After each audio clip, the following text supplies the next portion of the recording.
alihi wa ashabihi wa man ihtada bihadihi wa istanna bisunnatihi ila yaumiddin, amma ba'd. Qala Imam Al-Ghazali rahimahullah wa nafa'allah bi'ulumihi fid dharain, amin. Qala Asy-Syafi'i rahimahullah, min syarafil ilmi anna kulla man nusiba ilaihi walau fi syai'in haqirin fariha wa man rufi'a anhu hazina. Kata Imam Asy-Syafi'i rahimahullah, di antara kemuliaan ilmu ialah bahawa tiap-tiap orang yang dikatakan berilmu, meskipun dalam soal yang remeh, maka ia gembira. Itu menunjukkan bahawa ilmu ini suatu yang dipandang mulia. Kerana kalau seseorang itu dia disebut sebagai orang yang mengetahui, orang yang alim dalam satu perkara, walaupun perkara itu remeh, akan menimbulkan kegembiraan pada dia. Sebaliknya apabila dikatakan tidak, apabila dikatakan dia tidak ada ilmu, ataupun sebalik pada ilmu iaitu jahil, dan dikatakan dia jahil dan sampai ke telinga dia pasti akan merasa sedih. Jadi manusia ini dia akan kadang-kadang dia tidak ada pun ilmu itu, tapi apabila orang menyatakan bahasanya dia alim, dia akan merasa seronok. Ini menunjukkan bahasanya ilmu ini suatu benda yang ada nilai dan ada dipanggil apa? Yang dipandang oleh manusia. Berkata Sayyidina Umar radhiyallahu anhu, wahai manusia, haruslah engkau berilmu bahwasanya Allah Subhanahu wa taala mempunyai selendang yang dikasihinya. Barang siapa mencari sebuah pintu dari ilmu, maka dia diselendangi Allah dengan selendang. Jadi maksud ungkapan ini, ya Allah Subhanahu wa taala ini ada sifat-sifat yang dia sukai, yang dia redai. Salah satu daripadanya adalah ilmu. Jadi sesiapa yang bersifat dengan ilmu, suka mencari ilmu, maka dia akan dikasihi oleh Allah Subhanahu wa taala. Kerana dia memakai selendang atau pakaian yang disukai oleh Allah Subhanahu wa taala. Jika dia berbuat dosa, maka dimintanya keredaan Allah 3 kali. Wallahu alam, kalau tengok dalam teks Arabnya, Imam Al-Ghazali menakalkan ungkapan Sayyidina Umar ini, iaitu fa in adnaba zamban ista'tabahu 3 maratin. Ista'tabahu ay talaba ruju'ahu. Jika orang berilmu itu dia melakukan suatu dosa, Allah memberi kesempatan kepadanya untuk kembali dan bertaubat kepadanya 3 kali. Dan tiga kali.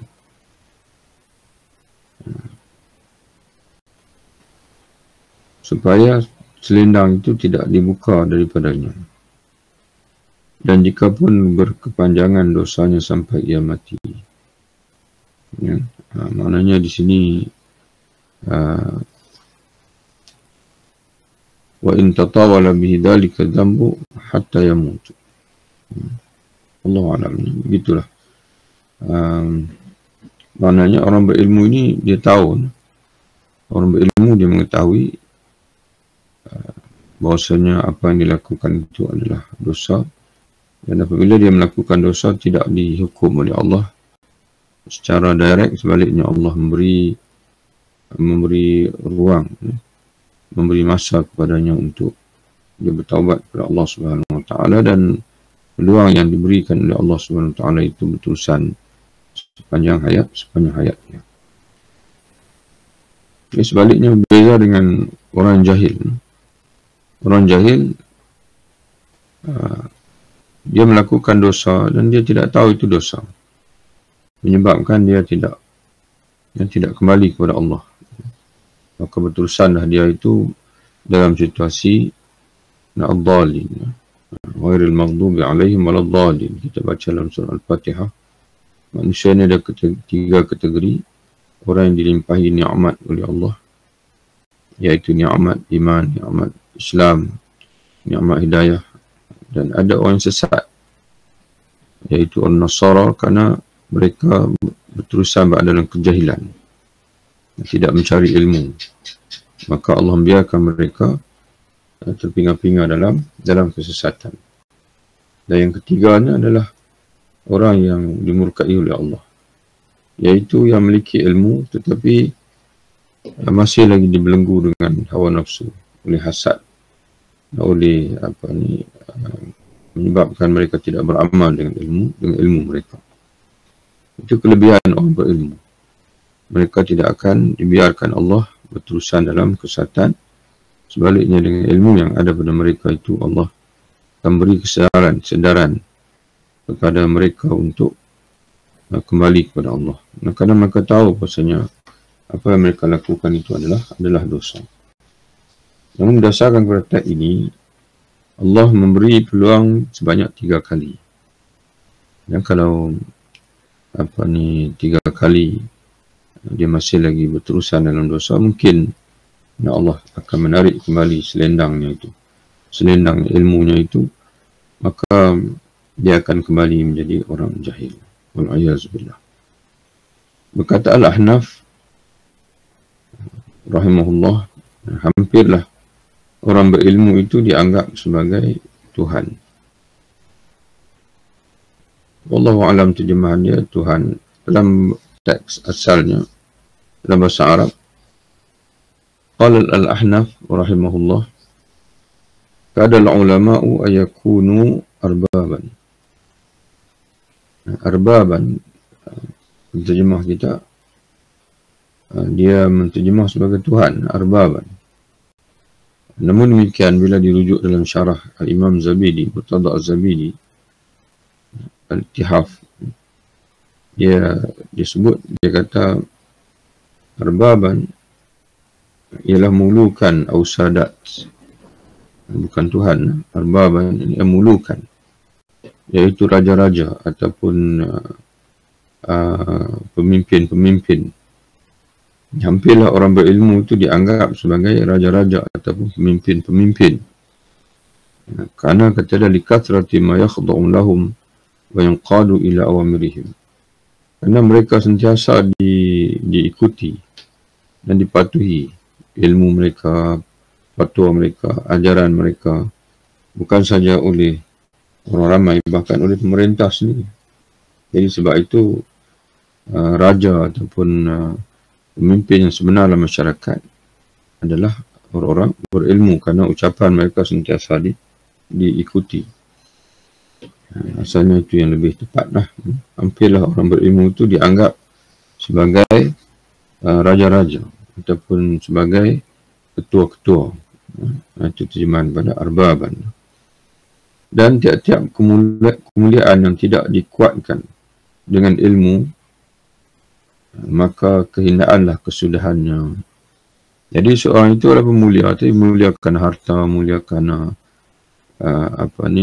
kecantikan dia, muliakan pangkat dan sebagainya, tapi kesudahannya adalah kehinaan, kecuali kalaulah kemuliaannya itu dikuatkan oleh ilmu. Karena kalau seorang pemimpin yang berilmu, dia akan terus mulia lah. Kalau dia seorang kaya yang berilmu, akan terus mulia. Dan kalau dia seorang begitulah. Dan kata Al-Ahnaf. Berkata Salim bin Abil Ja'ad, aku dibeli oleh tuanku dengan harga 300 dirham. Jadi dia ni asal hamba lah. Salim bin Abil Ja'd. Asalnya dia seorang hamba. Dia dibeli, kemudian dia dibeli oleh tuan dia yang terakhir 300 dirham, lalu dimerdekakan daku. Lalu aku bertanya pada diriku sendirilah setelah merdeka bebas, dia pun bertanya diri sendiri, pekerjaan apakah yang akan aku kerjakan? Kalau dulu aku sibuk dengan tuan, terpaksa berkhidmat kepada tuanku. Jadi sekarang ni aku dah merdeka, apa pekerjaan yang nak aku ceburi? Yang sebagai seorang merdeka ini. Lalu maka bekerjalah aku dalam lapangan ilmu. Maka dia putuskan untuk menuntut ilmu, untuk belajar. Tak sampai setahun kemudian, kata dia, datanglah berkunjung kepadaku Amir Kota Madinah dan Gubernur Kota Madinah datang berkunjung kepada dia, maka tidak aku izinkan ia masuk.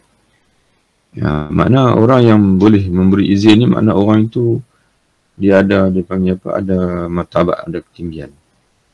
Ya, maknanya dia nak cerita di sini bahasanya walaupun dia asalnya hamba, kemudian dimerdekakan, maknanya bila merdeka jadi maulah bekas hamba. Tapi bila dia jadi orang alim, siapa-siapa saja yang nak bertemu dengan dia perlu minta izin lah, kerana kemuliaan ilmu itu. Kerana bukan saja sehingga kali ini orang alim, ulama dan sebagainya itu dihormati oleh masyarakat. Dan dia bukan sewenang-wenangnya boleh begitu saja, bila masa nak jumpa ulama masuk begitu saja. Biasanya orang yang masyarakat yang ada nilai ulama di sisi mereka, dan mereka akan menghormati ulama. Bila nak bertemu dengan ulama, nak sembang ataupun nak tanya soalan dan sebagainya, mereka akan minta izin. Jadi begitulah kata Salim bin Al-Ja'd. Tak sampai setahun aku diberi kemuliaan oleh Allah, sehingga kan Gubernur Kota Madinah sekalipun nak menghormati daku, walaupun aku adalah bekas hamba. Berkata Zubair bin Abi Bakar, ayahku di Iraq menulis surat kepadaku. Isinya di antara lainnya iaitu, haruslah engkau berilmu. Harus dengan makna semestinya lah engkau memberi tumpuan kepada ilmu.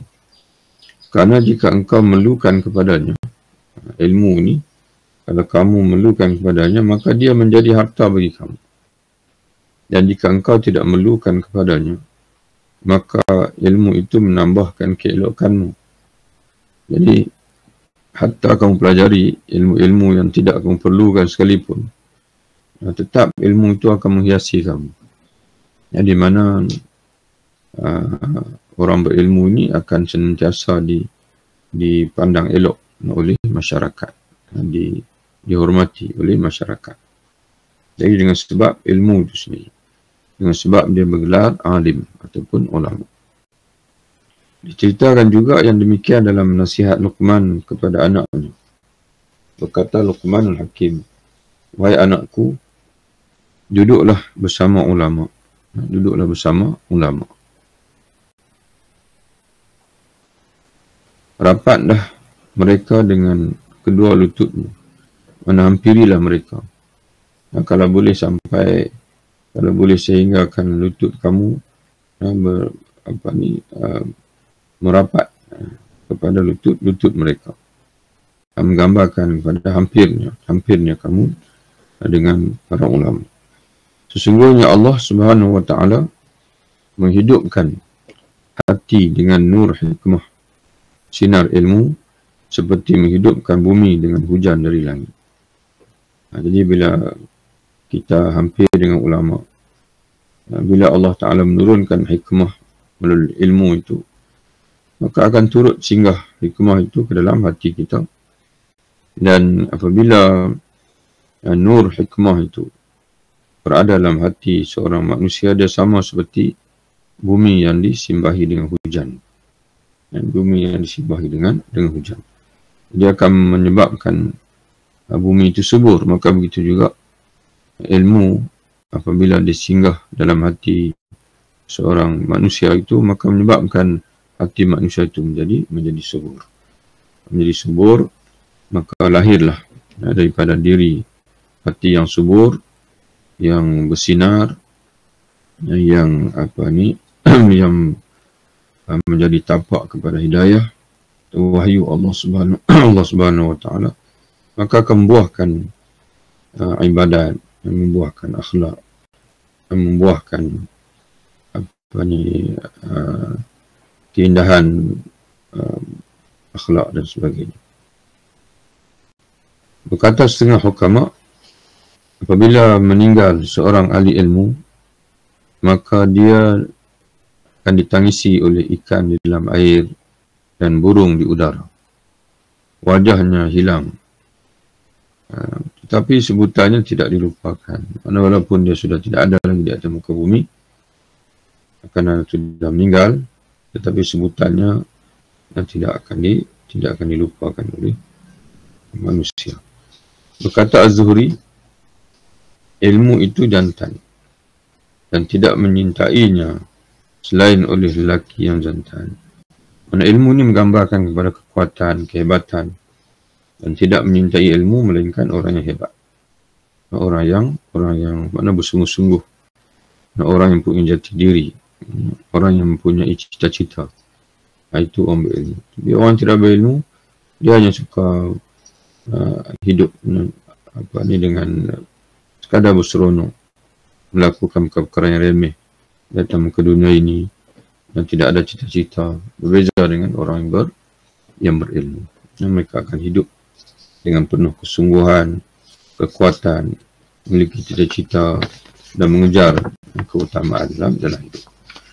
Jadi tuan-tuan dan sekalian, alhamdulillah selesai kita satu bab dalam Kitabul Ilmi, iaitu fadlu al-ilmi, kelebihan ilmu itu sendiri. Dan kita masuk bab yang berikutnya, iaitu fadlu at-ta'allum, keutamaan belajar. Ini bab yang berkait dengan kita lah, kerana kita ini pelajar, kita ingin menjadi seorang pelajar, ta'allum, muta'allim, seorang yang belajar.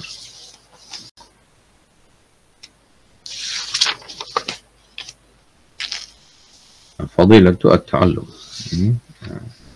fadilah yakni keutamaan at-ta'allum, belajar. Sebelum ni kita baca babu fadilatul ilmi, kelebihan ilmu itu sendiri. Dan selepas ini akan masuk fadilatu at-ta'lim, kelebihan mengajar. Kata Imam Al-Ghazali rahimahullah, amal ayatu faqawlu ta'ala falawla nafara min kulli firqatin minhum ta'ifatul yatafaqahu fid din. Ayat-ayat yang menerangkan keutamaan belajar, iaitu antaranya ialah firman Allah, falawla nafara min kulli firqatin minhum ta'ifatul yatafaqahu fid din. Mengapa tidak pula berangkat satu rombongan dari tiap-tiap golongan itu untuk mempelajari perkara agama, untuk tafaqquh. Surah At-Taubat ayat 122. Jadi ayat ini, untuk memahaminya dengan baik, kita perlu baca daripada awal ayat dan sehingga hujung ayat. Dan di awal ayat Allah Ta'ala menegaskan, wa ma kana al-mu'minuna liyanfiru kafatan.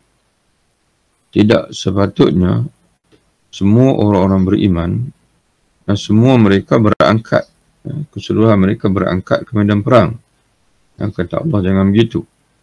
Jangan semua orang beriman itu berangkat ke medan perang. Falaula nafara min kulli firqatin minhum. Dan mengapa tidak ada satu rombongan yang berangkat untuk tafaqquh dalam agama? Ataupun falaula nafara min kulli firqatin minhum ta'ifatun. Hendaklah ada, jangan semua berangkat ke medan perang, tetapi hendaklah ada daripada setiap firqah, setiap kampung, setiap kelompok, setiap kabilah itu hendaklah ada, dipanggil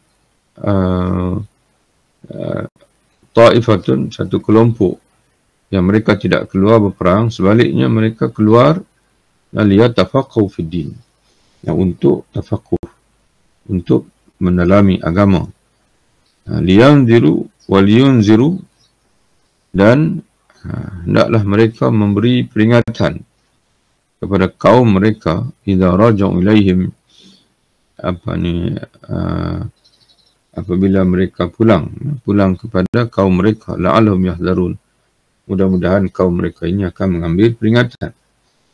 Itu menggambarkan kepada menuntut ilmu ini dia sama tugas di sisi Allah Ta'ala, merupakan tugas yang perlu ada sekelompok yang melaksanakan dia, kerana sebagaimana perlu ada kelompok yang berjihad, berperang berdepan dengan musuh, Allah Ta'ala kata perlu ada pula kelompok yang keluar untuk menuntut ilmu, dan apabila mereka pulang kepada kaum mereka, liyunziru,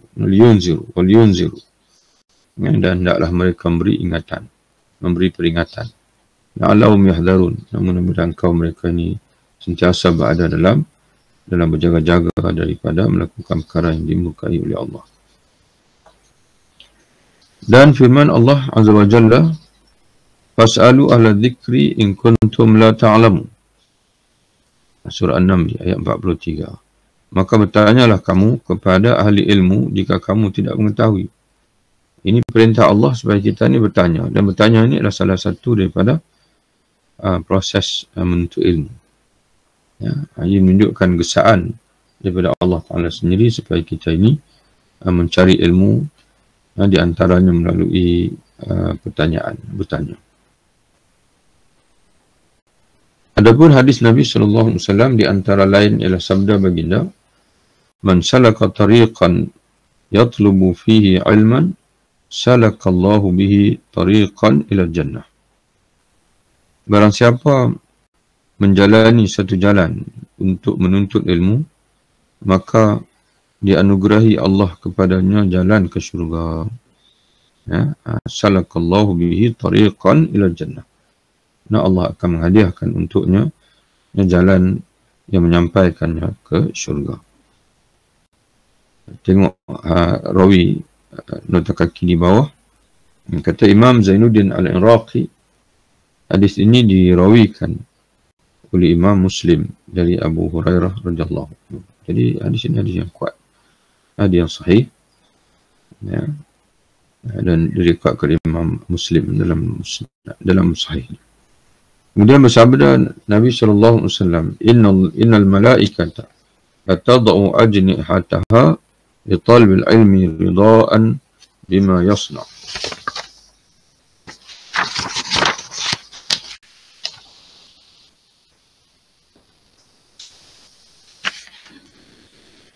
Sesungguhnya malaikat itu membentangkan sayapnya kepada penuntut ilmu.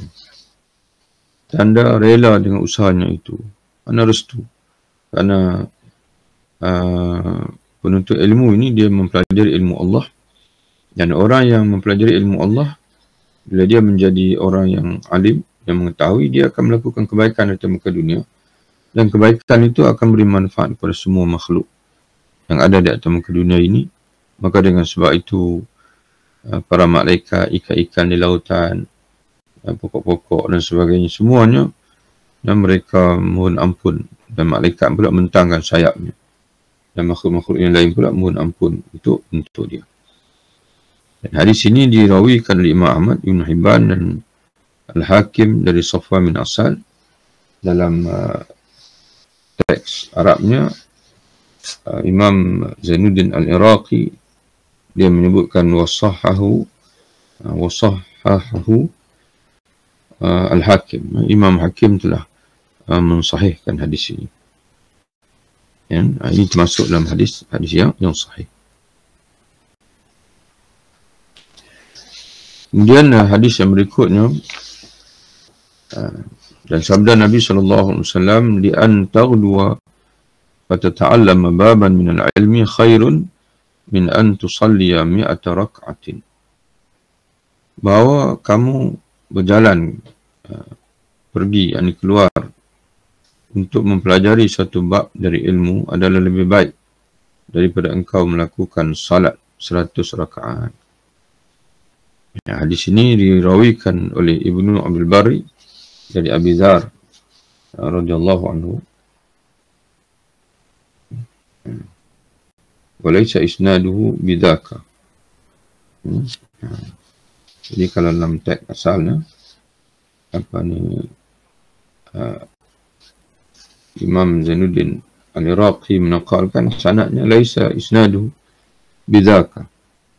Hadis sanad ini, hadis ini tidak mempunyai sanad yang kuat.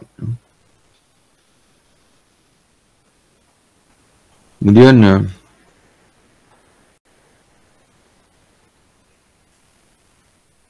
sabda Nabi SAW, babun min al-ilmi yata'allamuhu ar-rajulu khairun lahu min ad-dunya wa ma fiha. Suatu bab dari ilmu yang dipelajari seseorang adalah lebih baik baginya dari dunia dan segala isinya. Menurut Imam Zainuddin Al-Iraqi, dirawikan oleh Imam Ibn Hibban dan Ibnu Abdul Barri, bukan Al-Birri, Ibnu Abdul Barri dari Al-Imam Hasan Al-Basri. Dalam penterjemah kitab kita ini, Tengku Haji Ismail Yaakob rahimahullah, mudah Allah Ta'ala beri kebaikan, beri pahala kepada beliau. Dia ada ketikanya dia menterjemahkan tahqiq Imam Iraqi di bawah itu sebahagian saja. Ini ada ketikanya dia menterjemahkan dengan penuh. Dia dalam dalam tahqiq dalam bahasa Arabnya, Imam Iraqi bagi hadis ini, hadis nombor 3 ni, atau kaki nombor 3 ini, turut dijelaskan bahawa bisanadin dha'if, dengan sanad yang dhaif. Jadi hadis ini pun sanadnya adalah dhaif. Kemudian sabda Nabi SAW, utlubul ilma,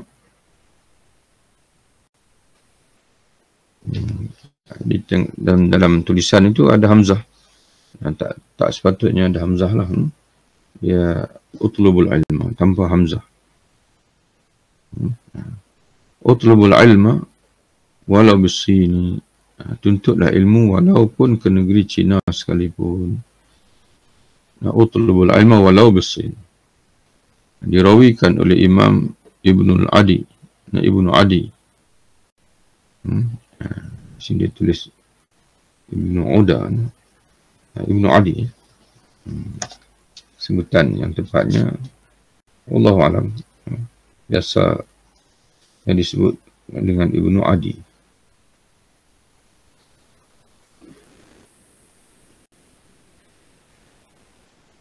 Ibnu Adi dari Al-Baihaqi dan Al-Bukandari dan Al-Baihaqi. Dirawikan hadis ini oleh Ibnu Adi dan Al-Baihaqi dari Anas radhiyallahu anhu. Dan ada sambungan lagi oleh Imam Zainuddin Al-Iraqi. Kata Al-Baihaqi,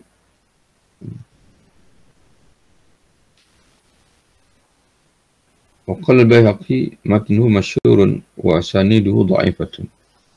Kata Imam Al-Baihaqi, hadis ini sanadnya, matanya teks hadis itu masyhuratun wa asaniduhu dha'ifatun, tapi sanad-sanadnya adalah lemah.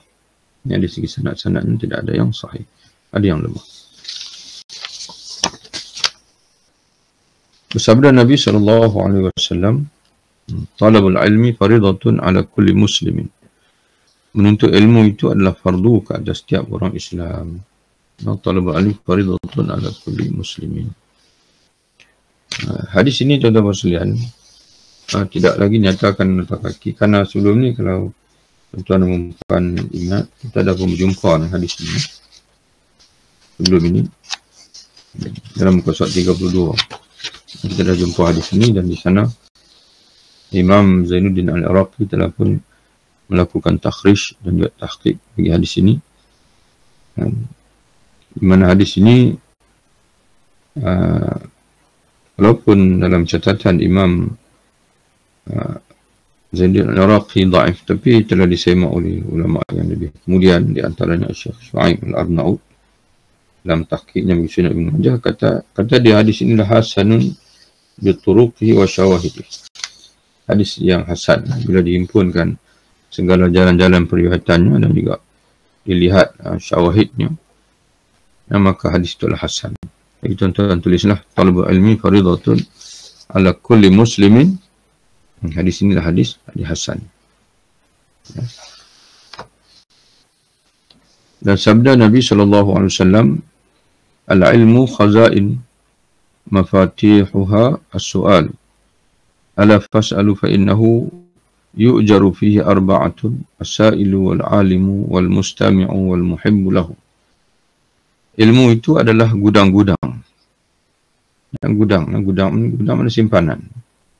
Simpanan biasa yang dimaksudkan itu ialah pembenaraan milik Allah. Pembenaraan milik Allah Subhanahu wa taala. Anak kuncinya adalah pertanyaan. Dari itu bertanyalah. Sesungguhnya diberi pahala pada pertanyaan itu kepada 4 orang. Yang pertama adalah penanya, orang yang bertanya itu sendiri. Yang kedua yang berilmu, orang alim. Kerana bila ditanya dia akan menjawab. Maka dengan jawapannya itu dia dikurniakan pahala oleh Allah. Yang ketiga pendengar.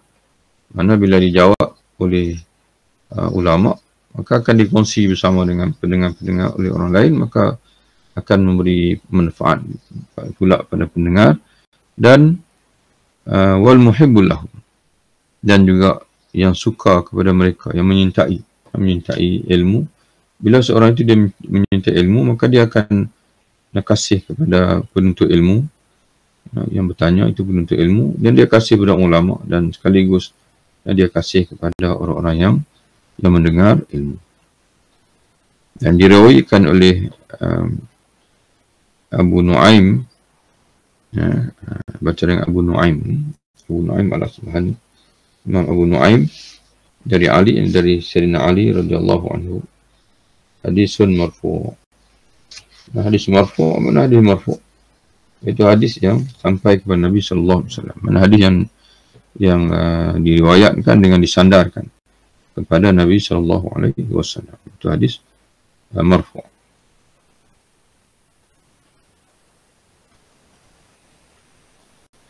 Di sini tak dinyatakan darjatnya. Cuba kita perhati tengok dalam kitab, dalam teks bahasa Arabnya.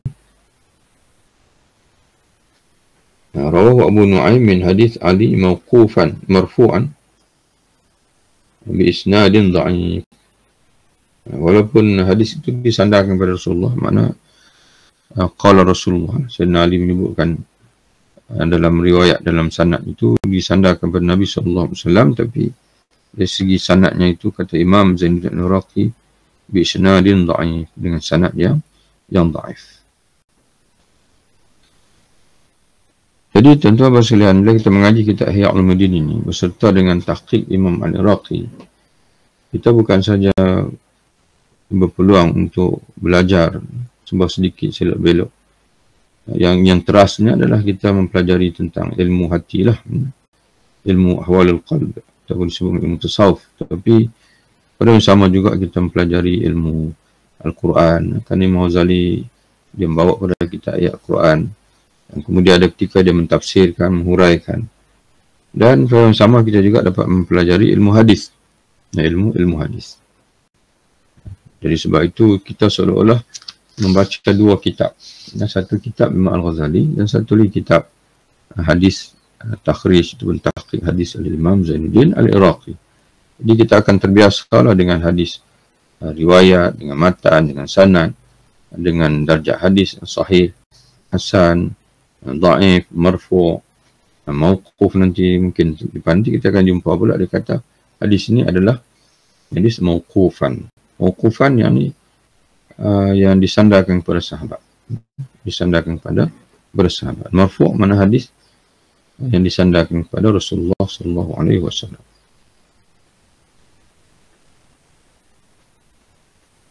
Sabda Nabi sallallahu alaihi wasallam, la yanbaghi lil jahil an yaskuta ala jahlihi wala lil alimi an yaskuta ala ilmihi. Tidak wajarlah bagi orang yang bodoh itu berdiam diri atas kebodohannya. Mana dia kena belajar. Orang jahil dia kena belajar. Tidak wajarnya dia berdiam diri tidak belajar. Dan tak wajarlah bagi orang yang berilmu berdiam diri atas ilmunya, yakni tidak mengajar. Dirawikan oleh At-Tabrani dari Abu Nuaim dari Jabir. Diriwayatkan oleh Imam At-Tabrani dan Imam Abu Nuaim dari Jabir radhiyallahu anhu, sanad hadis adalah dhaif.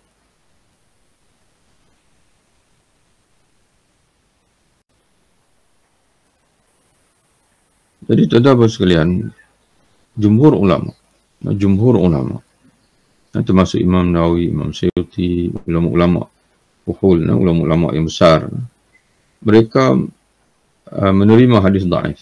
Hadis dhaif ini diterima dalam fadail amal yang berkait dengan kelebihan ilmu, kelebihan amalan. Apabila amalan itu sudah sabit dengan nas Quran ataupun nas yang sahih, macam masalah ilmu ni, terdapat ayat Quran sendiri yang menegaskan kelebihan ilmu, kemudian terdapat hadis Nabi. Permulaan kita buka Imam Al-Ghazali membuka bab ni pun dia dah bawa hadis sahih pada kita, iaitu talabul ilmi fardhatun ala kulli man salaka tariqan yatlubu fi ilma. Itu hadis yang sahih Imam Muslim.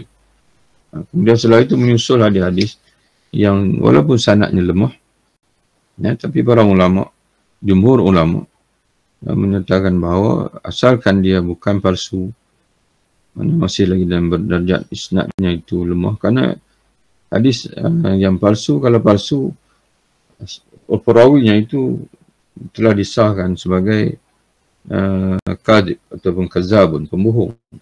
Tapi hadis yang lemah, perawi itu siqah, cuma mempunyai, mereka itu ada kelemahan. Di antaranya kelemahan dari segi dipanggil hafalan, menyebabkan para ulama terpaksa berhati-hati dengan mereka, takut mereka sejarah lupa itu. Sejarah dipanggil kelemahan dari segi hafalan itu menyebabkan mereka tidak meriwayatkan dengan tepat. Jadi diletakkan isnad yang dhaif, dan sehinggalah ditemui jalur periwayatan yang lain yang boleh menguatkan hadis tersebut. Maka akan berpindahlah ataupun akan meningkatlah hadis itu daripada dhaif kepada menjadi hasan, atau hasan li ghairi. Jadi begitulah tuan-tuan sekalian. Jadi tidak menjadi masalah bila disahkan hadis, banyak hadis dhaif dan sebagainya, kerana sanad yang dhaif itu, dan sebagai ulama menyatakan bahawa walaupun sanad yang dhaif tapi maknanya itu masih sahih, dan maknanya masih sahih. Dalam hadis yang diriwayatkan oleh Abu Dzar radhiyallahu anhu berbunyi, menghadiri majlis orang berilmu lebih utama daripada mendirikan salat 1000 rakaat, mengunjungi 1000 orang sakit, dan bertakziah 1000 jenazah. Takziah mana takziah? Takziah ini mengucapkan ucapan untuk memberi keteguhan kepada orang yang ditimpa dengan musibah.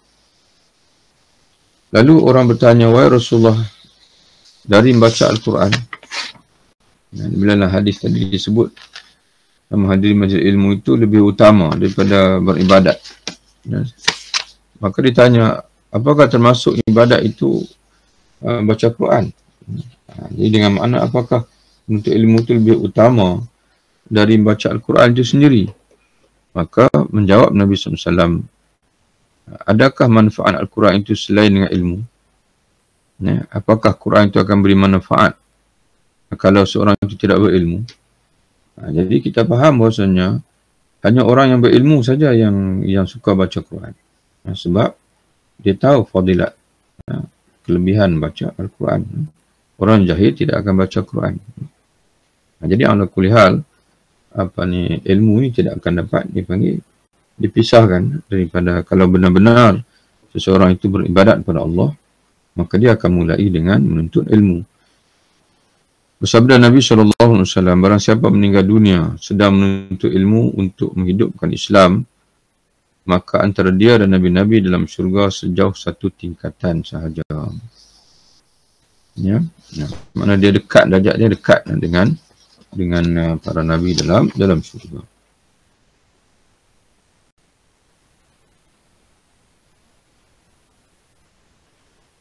Wallahu a'lam. Kita berselam. Dia terjemah, maka antara dia dan Nabi-Nabi dalam syurga sejauh satu tingkatan. Kalau kita tengok dalam teks, matanya dia sebut apa?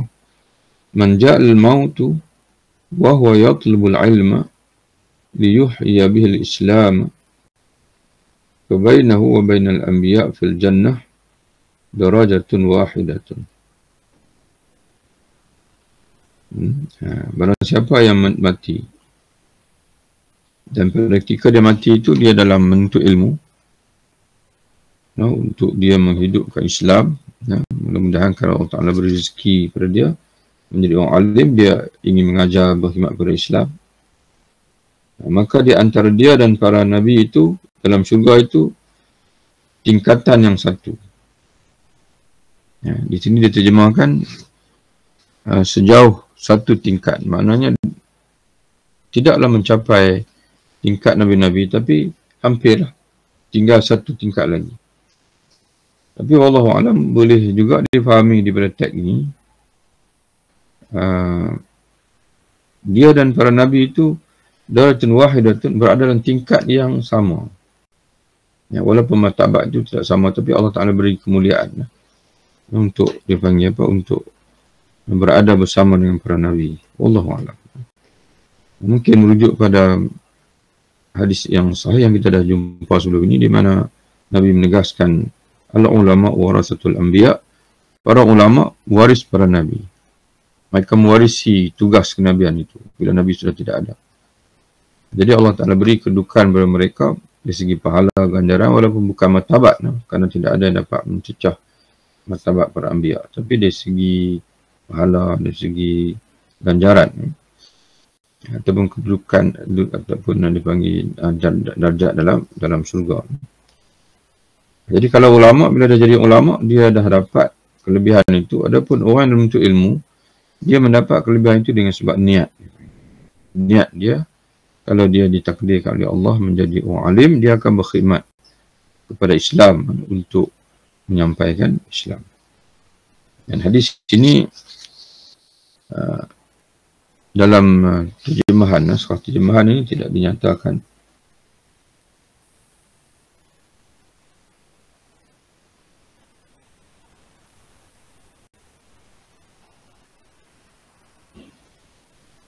Darjatnya, tapi dalam teks Arabnya ada disebut. Mungkin terjemah kita mungkin dia tertinggal menterjemahkan takhrij ini.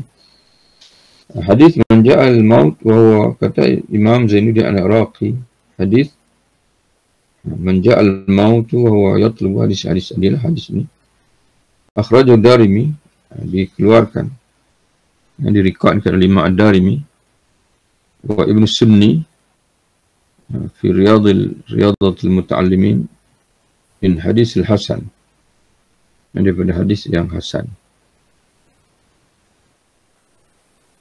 Waqila huwa Ibnu Ali, bukan hadis Hasan, bukan maksud hadis Hasan di sini darjat, tidak.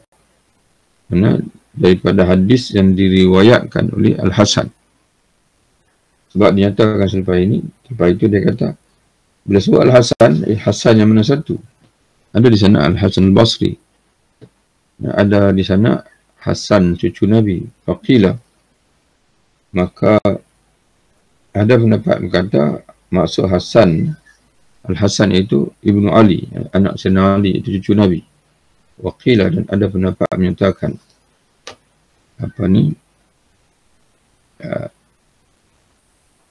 Hasan ibn Yasar al-Basri. Hasan al-Basri lah, Imam Hasan al-Basri, mursalan.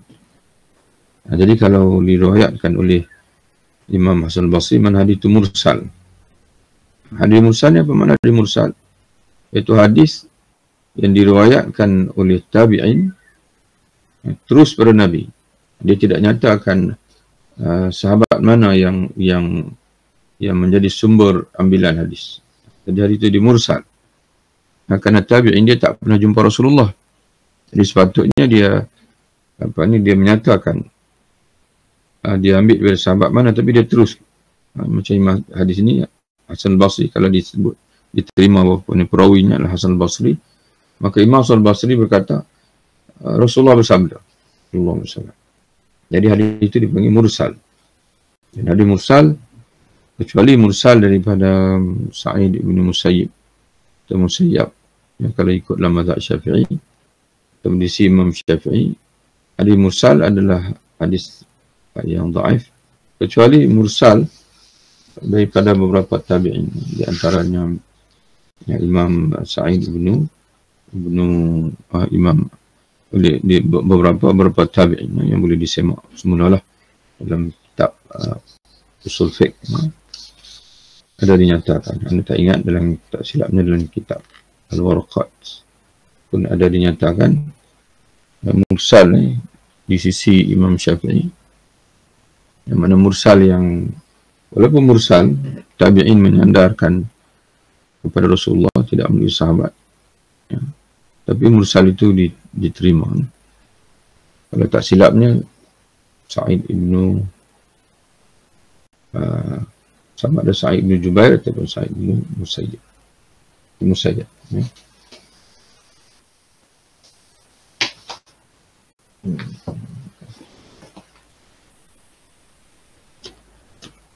Dalam kitab Al-Waraqat ada dijelaskan.